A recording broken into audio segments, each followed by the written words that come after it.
Na madrugada do dia 20 de setembro de 2023, Yara Salvador Matiello, de apenas 9 anos, estava no seu quarto quando recebeu o convite do seu tio para conhecer a nova chácara onde ele estava trabalhando. Empolgada com o passeio, a menina acabou aceitando, e a última imagem que temos dela com vida foi na garupa da motocicleta do seu tio, pensando que iria fazer um passeio no sítio, quando, na verdade, o que foi feito a ela é o pesadelo de qualquer menina, mulher ou mãe, em um caso tão repugnante que não há palavras para descrever o que aconteceu com a Yara no município de Terra Nova do Norte, no Mato Grosso. Mas antes de acompanhar esse caso, eu vim aqui com o Gael apresentar o meu canal para vocês. Meu nome é Bianca Marcheso e eu sou formada em cibersegurança e pós-graduada em criminologia, e esse aqui é o meu canal no YouTube, onde eu conto casos criminais, mais especificamente feminicídios e violência contra a mulher. Eu tenho mais de 400 vídeos aqui na plataforma, então se inscreve aqui embaixo e ativa o sininho de notificações para não perder nenhum desses vídeos que saem toda terça, quarta e sexta às 8 horas da noite. Também aproveita para clicar no botão do gostei aqui embaixo porque me ajuda muito na divulgação, e me segue lá no meu Instagram, que eu vou deixar aparecendo aqui na tela. Lembrando que o intuito dos vídeos aqui do canal, que é o maior canal que aborda o tema de feminicídios, é conscientizar as pessoas sobre a violência contra a mulher e não deixar com que as vítimas de feminicídio caiam no esquecimento. Todos os roteiros dos meus vídeos são feitos com base em matérias de jornais e reportagens dos casos, e eu vou deixar o meu e-mail aqui na descrição caso vocês precisem entrar em contato comigo. Todos os recados dados, bora pro vídeo!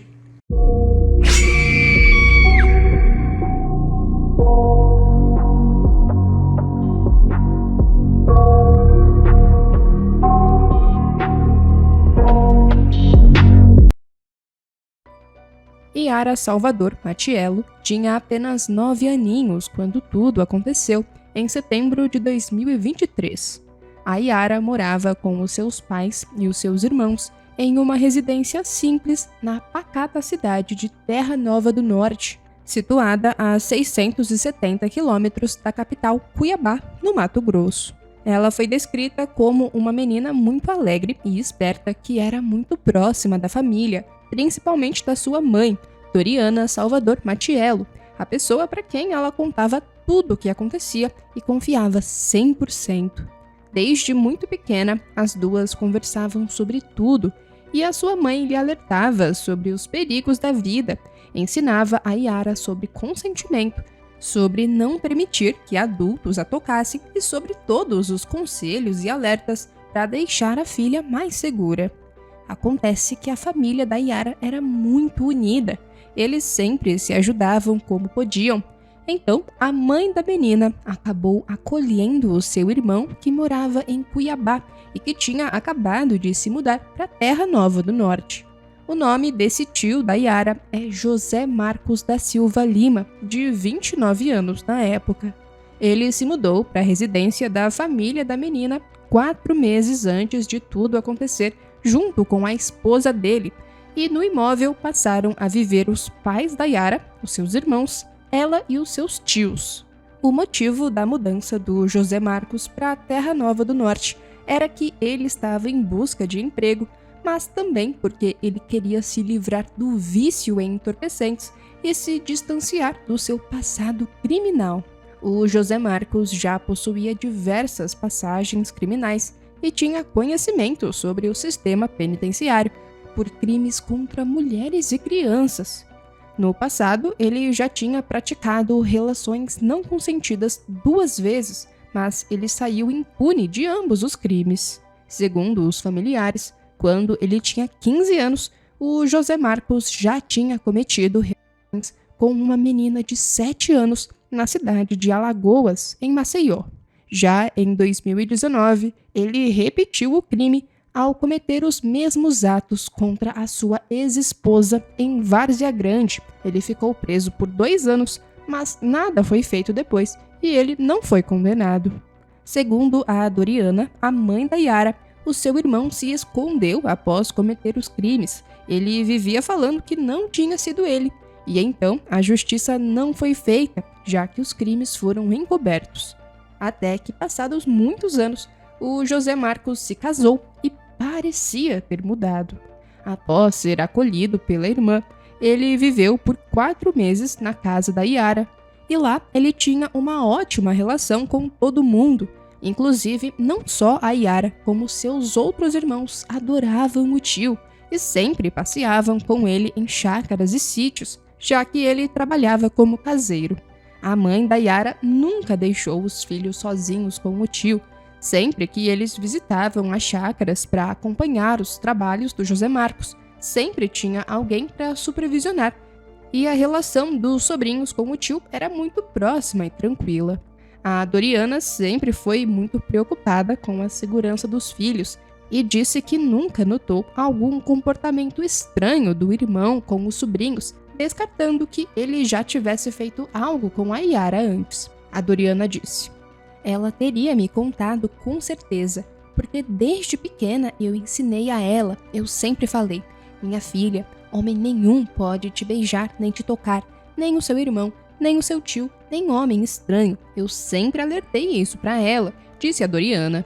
Por 4 meses, a relação familiar vinha muito boa, até que 3 semanas antes de tudo acontecer, a esposa do José Marcos terminou o relacionamento com ele e foi embora da casa da família da Yara. Antes de deixar o imóvel, a ex-esposa dele conversou com a mãe da Yara e contou sobre uns comportamentos estranhos do ex-marido. Ela disse que ele estava exigindo algumas práticas diferentes e incomuns durante as relações, o que a motivou a pôr um fim no casamento e a se mudar da casa. A Doriana ficou preocupada com esse relato e conversou com o irmão sobre isso, repudiando seus comportamentos. Além disso, a Doriana também expulsou o irmão da sua casa, pedindo para que ele procurasse um lugar diferente para morar. Ela disse para o irmão que ele procurasse uma chácara na região para trabalhar e morar, e foi isso que ele fez. 15 dias antes do ocorrido, o José Marcos saiu da casa da irmã após arrumar um trabalho como caseiro em um sítio às margens da BR-163. Tudo parecia comum na rotina da família após a saída do José da residência. Eles voltaram a seguir normalmente a rotina, os pais trabalhando e os filhos indo para a escola. Até que na madrugada de quarta-feira, dia 20 de setembro de 2023, o José Marcos mandou uma mensagem para sua sobrinha pelo WhatsApp. O tio convidou a Yara para ir conhecer o novo sítio onde ele estava morando, perguntando se no dia seguinte ele não poderia ir buscá-la para dar uma volta e passear pelo local, e depois ele iria levá-la de volta para sua casa. A Yara ficou super empolgada com o convite, mas antes de aceitar, ela foi pedir a permissão da sua mãe. Então, por volta de 00:17, quando os seus pais já estavam dormindo, a Yara mandou uma mensagem para a mãe pedindo para faltar na escola no dia seguinte para poder passar a tarde na chácara do tio, dizendo que ele a buscaria após sair do curso que estava fazendo. No entanto, como os pais dela estavam dormindo, eles não viram essa mensagem. E aí, a Yara avisou para o seu tio que sua mãe não visualizou, e ele disse que eles poderiam ir naquele exato momento, mesmo durante a madrugada. Inocentemente, a Yara aceitou o convite, já que ela confiava no tio e estava empolgada com o passeio. Por isso, ela apagou aquela mensagem que enviou para a mãe e esperou o José Marcos ir buscá-la durante a madrugada daquele dia 20 de setembro. E foi isso que aconteceu. O tio apareceu na casa dela usando uma motocicleta e conseguiu tirar a Yara de casa sem fazer nenhum barulho, já que ele conhecia o imóvel por já ter morado lá. Então, os pais da menina nem sequer acordaram. Já na manhã do dia seguinte, por volta das 7 horas da manhã, a Doriana acordou e percebeu que a sua filha Yara não estava na cama. Ela tinha simplesmente sumido durante a madrugada, o que era estranho, porque ela mesma tinha colocado a filha para dormir, dando um beijo de boa noite. Preocupada, a Doriana então usou um aplicativo que ela tinha para recuperar a última mensagem enviada pela filha e conseguiu descobrir do convite feito pelo José Marcos durante a madrugada. Ela imediatamente ficou muito desconfiada daquilo, mas pelo menos o sumiço da garota poderia ter uma explicação, já que ela provavelmente estava com o tio. A Doriana então foi atrás do irmão, e o patrão dele disse que ele deveria estar trabalhando no sítio. Mas nesse meio tempo, a mãe acabou voltando para casa para ver se a filha tinha retornado, e foi nesse momento que o José Marcos chegou e disse que ficou sabendo sobre o sumiço. Disse que não estava com a sobrinha, não sabia para onde ela poderia ter ido e ainda se dispôs a ajudar a procurá-la. Após isso, familiares, amigos e compadecidos ajudaram nas buscas, procurando no quintal da casa da família, na casa de vizinhos e até mesmo na casa de algumas amiguinhas da Yara, mas ela simplesmente não estava em lugar nenhum. Ao perceber que a sua filha estava desaparecida, a Doriana então imediatamente procurou a polícia e contou aos agentes sobre a sua desconfiança em relação ao próprio irmão. Ela mostrou a última mensagem da filha para os policiais, que começaram a investigar o paradeiro do José Marcos na última madrugada. Ele foi chamado para depor e lá na unidade policial, um agente pediu que o José mostrasse as conversas do seu celular com a Yara, mas ele disse que o seu celular tinha atualizado e com isso ele perdeu as conversas, o que causou ainda mais desconfiança. Os policiais então checaram as imagens das câmeras de segurança próximas à residência da família, que flagraram o exato momento em que o José Marcos foi de moto até o imóvel e voltou com a Yara na garupa da motocicleta por volta de 1h da manhã, indo em direção ao sítio onde ele trabalhava. Por conta disso, eles decidiram manter o homem na delegacia enquanto as buscas pela garota eram intensificadas. E ainda na manhã daquele mesmo dia, a pior notícia chegou para a família, já que o corpo da menina tinha sido encontrado enterrado em uma cova rasa na zona rural do município de Terra Nova do Norte, na chácara onde o tio dela morava e trabalhava. Coberto por terra e folhas, o corpo dela estava com marcas de violência, principalmente na região da cabeça. E esses machucados foram ocasionados por golpes de enxada, que foi localizada ainda na residência. Após o encontro do corpo, o José Marcos foi preso em flagrante. Ele, que até então estava negando tudo, dizendo que nem estava na cidade naquele dia, confessou o crime só por volta das 2h da tarde e afirmou que cometeu o crime porque estava sob efeito de entorpecentes. No seu depoimento, ele detalhou como tirou a vida da sobrinha após cometer relações não consentidas com ela. Ele disse que foi até a casa da Yara, levou ela até a chácara onde ele morava e cometeu os atos. Depois, comprimiu as suas vias respiratórias, pegou o corpo dela e uma enxada para cavar uma cova. Ele atravessou um rio que cortava a propriedade com ela nos braços e, ao chegar no local, aproximadamente 5 metros às margens do rio, ele percebeu que a menina ainda estava viva, mexendo as mãos. E por isso, ele decidiu lhe aplicar um golpe de enxada.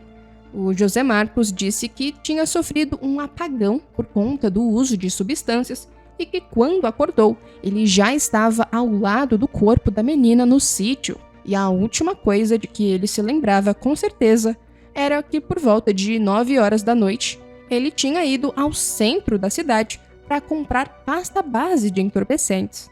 Então, ele disse que simplesmente acordou ao lado do corpo da garota, fez todo esse passo a passo para enterrá-lo e já às 4h30 da manhã, ele se levantou para trabalhar normalmente, quando, por volta das 5, viu que tinha trocado mensagens com a sobrinha. Segundo ele apagou as mensagens sem nem mesmo lê-las e só depois descobriu que a mãe da Yara tinha anunciado seu desaparecimento. Quando estava trabalhando, o seu patrão contou sobre o que houve para ele e que ele era o principal suspeito. Então, o José Marcos foi até a casa da sua irmã e juntos eles foram para a delegacia, resultando na sua prisão e confissão. Após a descoberta do terrível caso, Ainda na mesma noite do crime, familiares e amigos fizeram uma manifestação pedindo por justiça. Os manifestantes estavam muito comovidos e indignados com o ocorrido, levantando cartazes e clamando por justiça. Eles marcharam até a delegacia local, gritando: "Queremos justiça, que o nome da Yara não seja esquecido e justiça por Yara."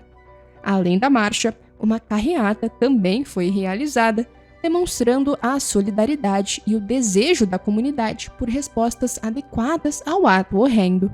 O delegado do caso classificou o crime como uma desgraça incorporada em um parente próximo que vivia sob o prisma do mesmo teto, e ele disse: "O que temos no caso é tão notória a repugnância que qualquer adjetivo negativo é inválido para descrever a violência desumana ocorrida no município de Terra Nova do Norte." Já no documento submetido à justiça, o delegado se referiu aos fatos como nojentos, repugnantes, hediondos, desumanos e inacreditáveis.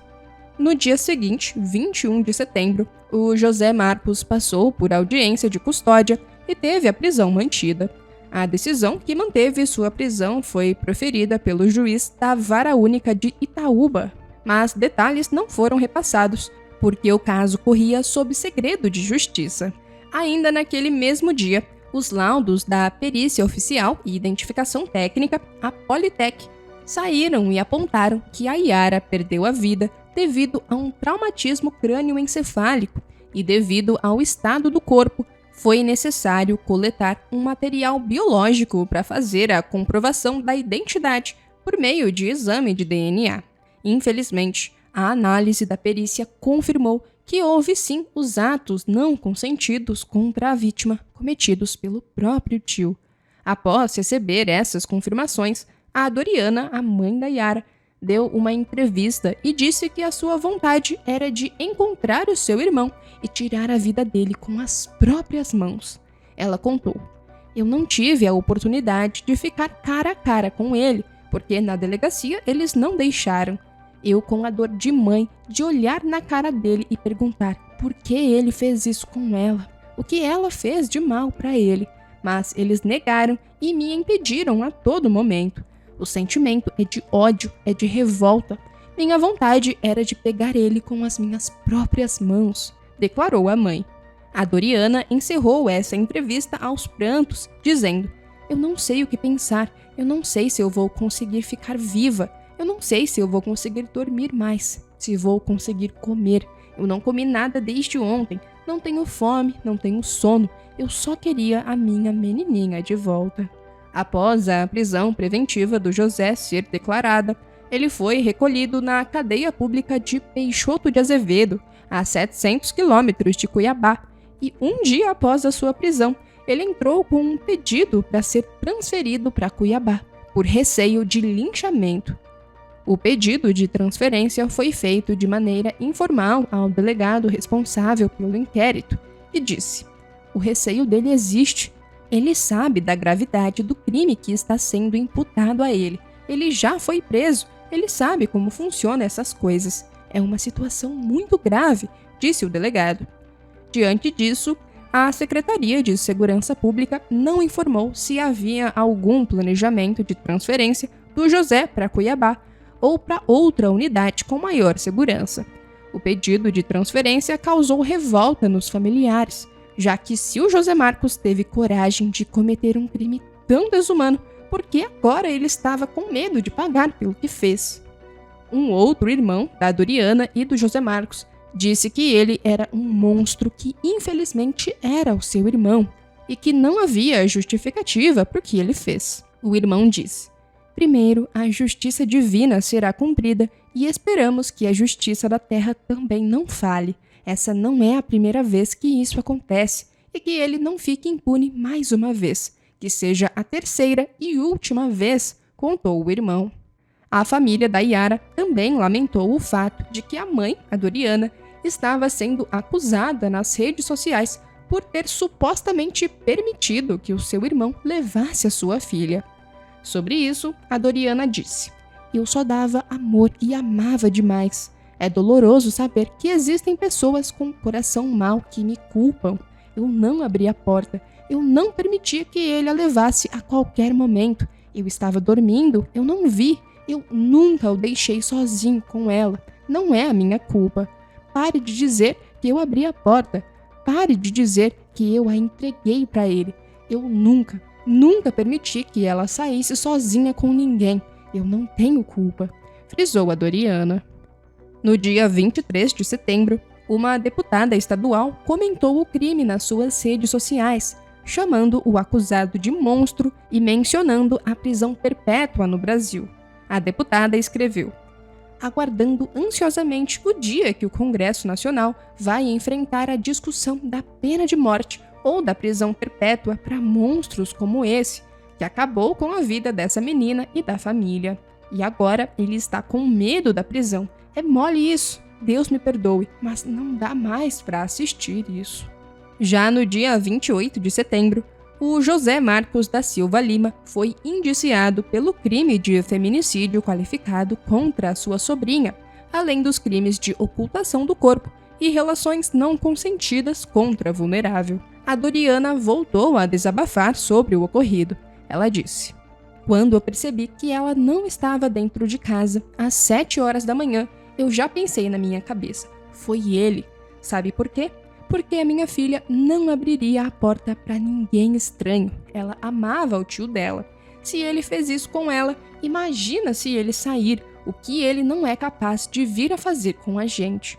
O errinho dela foi de ter confiado no tio dela e só. Ela jamais achou que teria aberto a porta para o tio dela para a morte, disse a Doriana.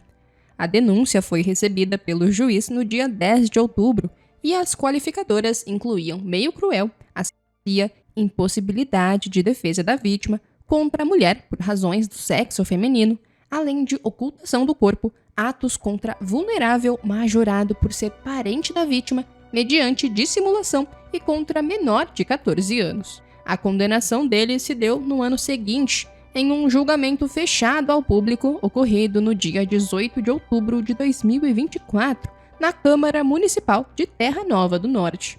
O José Marcos Lima da Silva foi condenado a 74 anos de prisão pelos crimes contra a sua sobrinha, Yara Salvador Matiello. Além da sentença, a título de reparação dos danos causados, foi fixado o valor de R$100 mil a ser pago aos genitores da vítima como indenização. O enterro dela aconteceu após a família conseguir arrecadar R$4.500 para a realização do velório, já que eles não tinham condições de arcar com as despesas. O caso repercutiu muito não só no Mato Grosso, como em todo o Brasil, uma vez que, mesmo dentro de casa, as crianças não estão seguras, já que a maioria dos crimes contra menores de idade são cometidos por pessoas de confiança, geralmente da própria família, e foi exatamente isso que aconteceu com a Yara. Ela foi enganada por uma pessoa que, teoricamente, poderia confiar e que fez algo desumano a uma criança. E essas são as últimas notícias que temos do caso. Yara Salvador Matiello foi mais uma vítima de feminicídio que aconteceu aqui no Brasil.